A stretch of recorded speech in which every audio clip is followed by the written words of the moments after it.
first Purge is the fourth installment of the Purge series and also a prequel to the other three films, even though whenever I say the title to my mother, she thinks I'm talking about the Ethan Hawke one again, so good job on that title job, Blum. And this film is about director Gerard McMurray directing a TV pilot for the upcoming Purge TV series coming out in September, but then Jason Blum decided, screw it, let's make it into a movie, release it theatrically. And that's how we got this film, and how we got the post-credit scene that hinted at the TV show. Yay! Before I get into any kind of review for this movie, I just wanted to say really quickly, there's a shot in the movie where one of the kids has a poster for the upcoming Halloween film. And of course, it's a Blumhouse movie, and the Halloween movie is also going to be a Blumhouse one, so it's kind of like a tie-in like, hey, this is coming out later this year. However, I looked up, this movie takes place in 2014, according to the Purge canon. So how can there be a poster for a 2018 horror film in a 2014 set film? How Jason Blum or none of the executives pointed this out before they released this film is baffling to me. The fact that I actually took the time to look up Purge canon before these guys did when they put in a 2018 poster into a film that is supposed to take place in 2014. Like, it's the same style poster, too. This poster, it's in the movie, it's there. Like, okay, that's a nitpick corporate marketing thing they did. Who cares? That's not the worst part about this movie. If you've seen my review for the Purge election year, you should know that I hate this trilogy. I think it's awful. The fact that they are actually making a fourth one, it was my biggest fear. After the third one, I was like, they ended off in a way where they could make another one, I guess. I just didn't know that they were going to go prequel route. What I also didn't know is that they were also going to go prequel TV show route, because this movie is basically just a marketing tool to get people excited for the TV show coming out in September. I didn't stick around for this post-credit scene, but there is apparently a teaser for the show in the credits. And I didn't see it. I walked out of the movie before I could see that. I stuck around a little bit for the beginning part of the credits. I saw one scene, so I was like, alright, I guess they're done now, and I left. I should have stuck around for the teaser, but honestly, I don't really care too much about seeing that, because it's probably going to be garbage, plus there's already a 40-second one on YouTube, which might be the same exact teaser. I just don't care about The Purge. I do want to give this movie credit, though, is that they actually made me care about one more character than I did in The Purge election year. Basically, in that one, I talked about the two leads, Frank Grillo and, woman. In this one, there's a guy, and then there's a girl, and then there's a young kid. 3 characters. I cared about 3 characters in the movie. Holy frick, that's amazing. The characters of Naya and Isaiah, I actually did like their story. Naya is like leading these protest groups against the Purge, like, don't do this to us new founding fathers, like being poor is not a crime. And then you have Isaiah, who is basically participating in the Purge and getting money from the new founding fathers because I want to help out me and my sister because we're kind of broke and we need the money. So there's an interesting kind of dynamic there, and they aren't awfully unlikable characters. They don't make, like, obvious, like, stupid decisions. Like, there's definitely some decisions that you can disagree with, but there's a certain moral standard to them as well. Whenever they make a decision, they're like, well, you're doing this because of that, so I can understand it. Believe me, there's still some stupid things about this movie, but the lead characters making dumb decisions isn't the biggest part of that. The character of Dimitri I also liked. He basically runs, like, this crime business, and he's involved in all the dirty stuff going on in the city, but then later on, as the film starts to progress, he's like, I'm not doing this because I'm a good guy, but I do gotta protect some of these people from the bad things that are going on, because in case you couldn't tell from the trailer, the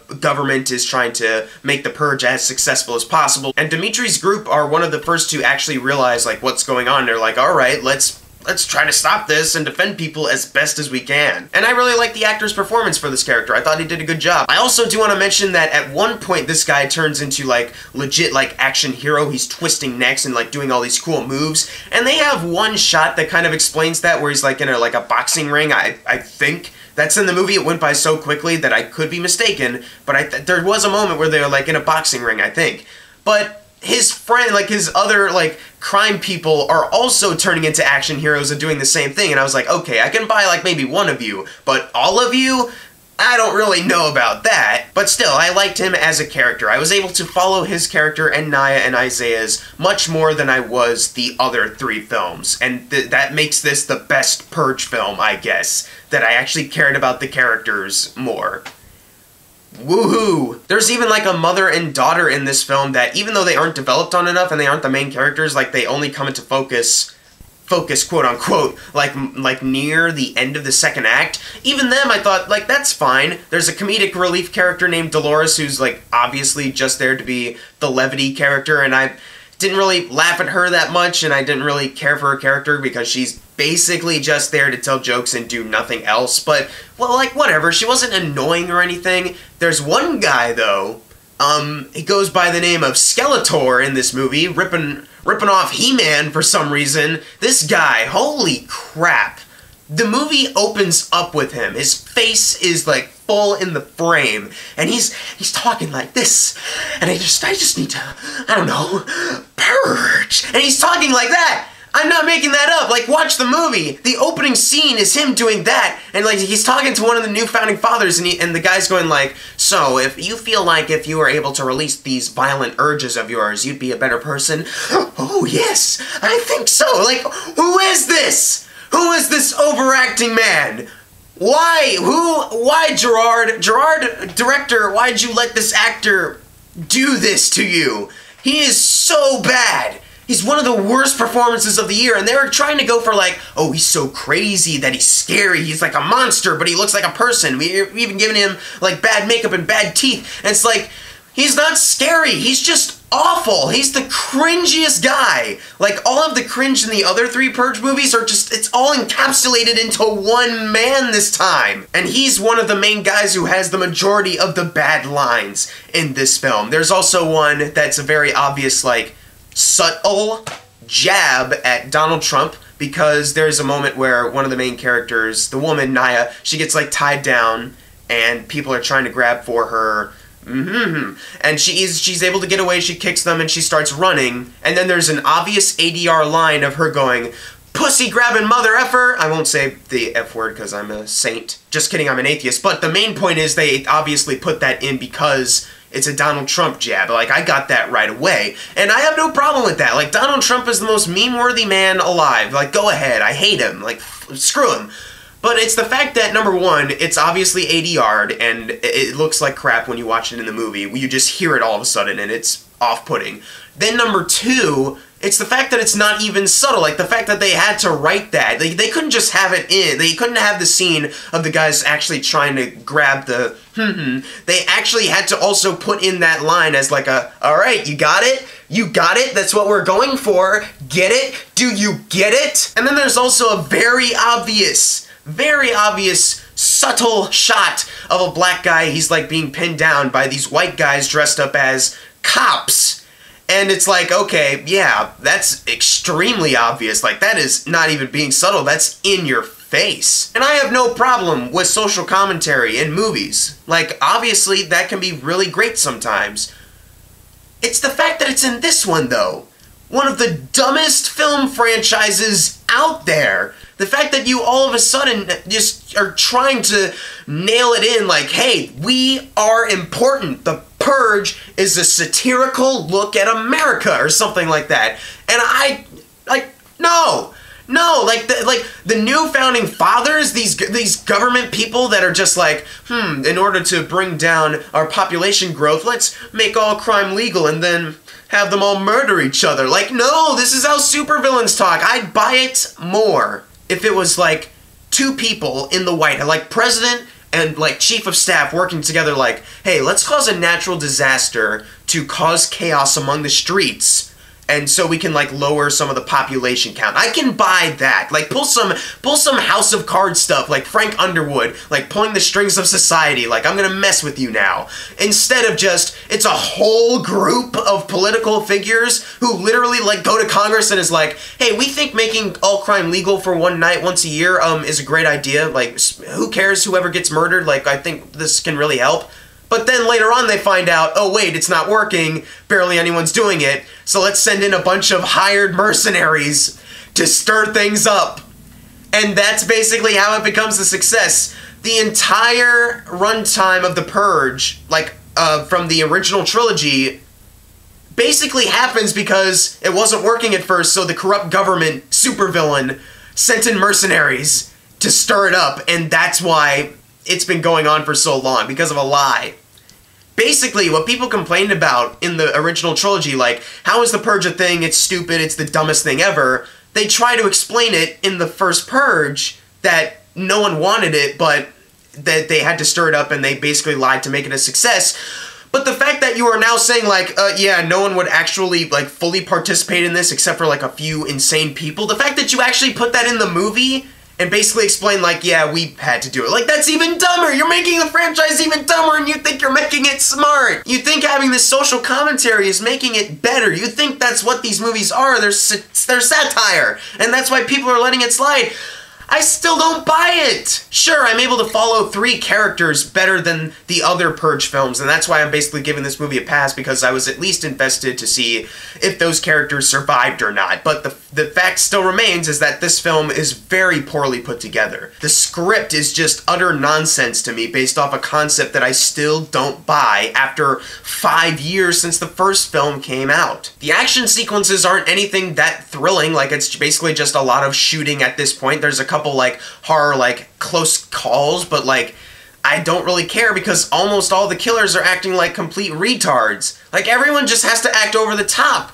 Like, everyone, why? Like, there's literally a point in the movie where the Purge has started and these 2 cleaning ladies who earlier in the movie talk about we get made fun of a lot, all of a sudden just have, like, this grocery cart filled with stuff and then later set up, like, explosive traps for one of the characters, and it's like, you 2 were cleaning ladies, like, several hours ago, now suddenly you know how, like, setting off these explosions work? You're all in for this crime thing? There's no slow progression for the crazy people who want to do the crime. There's no, like, alright, so what do you want to do? You want to steal something? Like, we could sell this later when the Purge is over, make a lot of money? Or do you just want to kill someone? So, like, there's no slow progression. It's basically the experimental first Purge starts, everyone acts exactly how they used to in the other films. But the other films take place when the Purge has been going on for a long time, so it's easier to buy that these people kind of know what they're doing. But this is the first one. The fact that no one is acting like,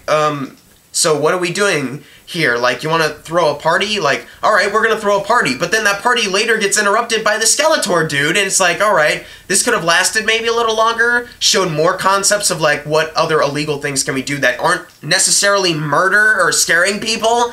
But no, they don't do that at all. They wasted that. Speaking of wasted, Marissa Tomei, why are you in this film? Like, she's literally just there to be the psychiatrist overseeing the Purge activities. Seeing where her character goes and also seeing how she acted in the film, completely phoned in, did not need to be here. It felt like we have her somehow, so let's put her as this character, I guess, whatever. And I was just sitting there thinking, I really don't buy the fact that Marissa Tomei actually wanted to be in this film. And seeing how the subplot with her kind of ends, I was thinking, yeah, she couldn't be bothered to really care that much about this. Overall, the first Purge is just another Purge film that is exactly the same as the other Purge films. No scary moments, no thrilling moments. I was able to care a little bit more for the characters this time around, but Jesus Christ, are there some awful ones like Skeletor that just drove me frickin' insane. The story still makes no sense. The direction still feels like it's James DeMonaco, even though it's the other guy, what's his name again? Gerard McMurray. You know what? Gerard McMurray's a fake name. The picture they have of him on IMDb, probably fake. Some random dude. James DeMonaco directed this. He just wanted to have a screenwriting credit this time. He didn't want to get flack for directing this again. That's probably what happened. Good job, James DeMonaco. You fooled us all. The worst part about this movie, though, is that it literally ends on a cliffhanger for the TV show. Like, this movie is now... It's marketing a TV show. When movies and TV shows are like different mediums, like, of course you can have like certain tie-ins, like, why not? But the fact that you are ending your movie, your theatrically released film, that is the 4th installment of this Purge series, that you're ending it on a cliffhanger for the continuing saga on TV, Like, why? That's the worst part of all, is that this movie is literally just the pilot. It's gonna make a lot of money this weekend like the other Purge movies, and so Blum is gonna be like, you see, whatever network the Purge TV series is airing, well, there's clearly an audience that's gonna watch the TV show, and once this movie does that, this series is gonna get greenlit for like another season or something like that, and the show's gonna live on forever. They'll probably make another movie at some point, which is only gonna tie back into the TV show. It's just scummy. It's just scummy. This movie is basically just an ad for the show. It's the pilot for the show. It's the elongated pilot for it. I could care less anymore at this point. I'm gonna give the first Purge a D+. It's basically the exact same as the other Purge movies. It's just slightly better than what I'm usually used to with these things. Gosh darn it, Blum. You had a good role on you. Get Out was a critical darling, won an Oscar, had the Halloween movie coming back, getting rid of all those sequels, and this is the true sequel. Even Happy Death Day is doing pretty well financially. You're getting a sequel to that. Unfriended 2 got some good praise. Now this. Back to the good old Blum that I love so much. Can't wait for the Gallows 2. But if you've seen the first Purge, leave in the comments below what you thought of it. And as always, thank you guys for watching. Make sure to subscribe. I'm Jackson Fulcher. See you guys next time.